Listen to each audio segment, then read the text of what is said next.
नमस्कार। भारत की top security forces के अंदर ना एक खामोश जंग छिड़ी हुई है। और ये जंग किसी बाहरी दुश्मन से नहीं बल्कि वर्दी के अंदर ही है। ये लड़ाई है रैंक की, तरक्की की, सीएपीएफ के कैडर अधिकारियों और डेप्यूटेशन पर आने वाले आईपीएस अधिकारियों के बीच।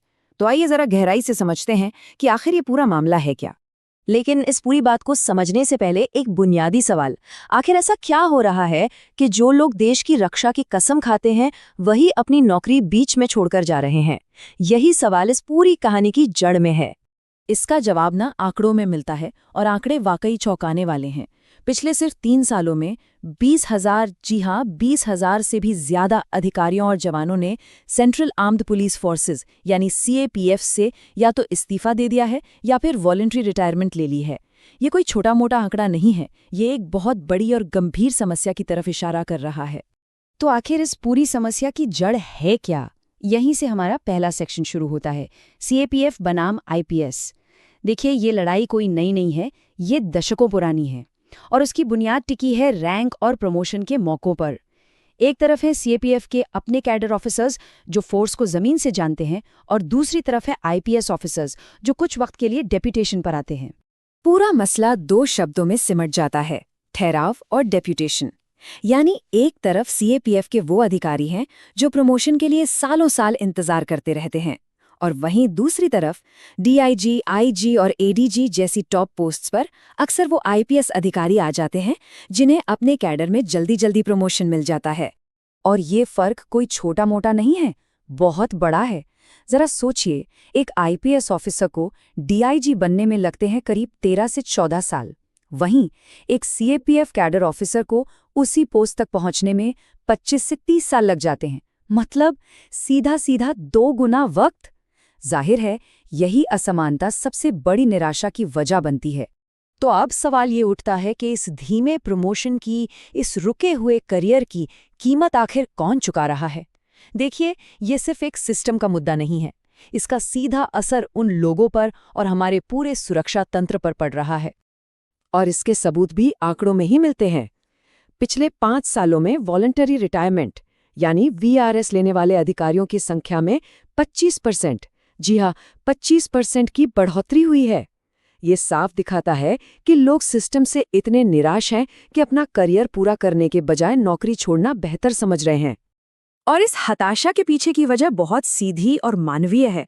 जरा सोचिए, कोई 10-12 साल तक एक ही रैंक पर असिस्टेंट कमांडेंट के पद पर फंसा रहे, ऊपर से परिवार से दूर, मुश्किल हालात में ड्यूटी, ये किसी का भी हौसला तोड़ सकता है।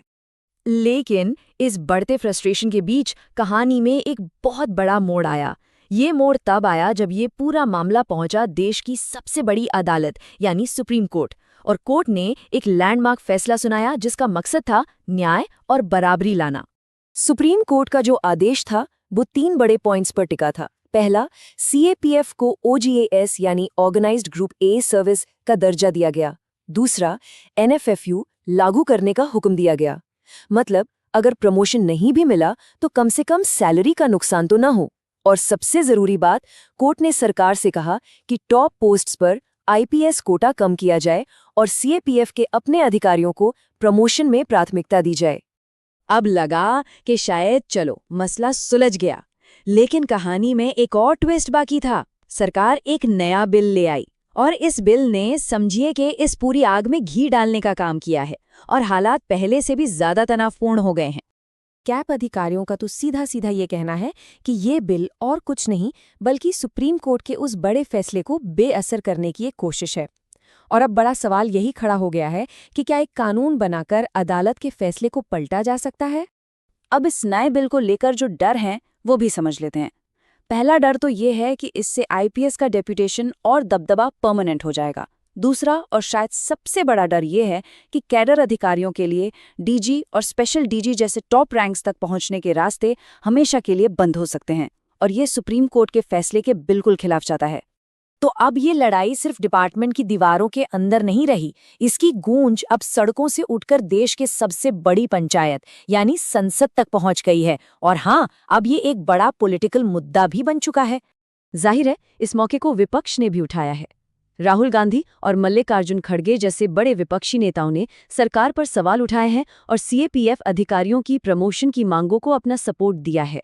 बात सिर्फ बयानों तक ही नहीं रोकी। सांसद मनोज झा ने इस मुद्दे को बाकायदा संसद में उठाया। इसका सीधा मतलब है कि अब ये मामला देश की पॉलिसी और कानून से जुड़ गया है और इस पर नेशनल लेवल पर बहस छिड़ चुकी है। तो आखिर में हम एक बहुत बड़े सवाल पर आकर रुकते हैं। अगर ये बिल पास हो गया तो भारत की जो इंटरनल सिक्योरिटी फोर्सेस हैं, उनके मनोबल पर, उनके पूरे स्ट्रक्चर पर और सबसे ज़रूरी उनकी काम करने की क्षमता पर इसका क्या असर पड़ेगा? ये वो सवाल है जिसका जवाब शायद हमारे देश की सुरक्षा का भविष्य तय करे।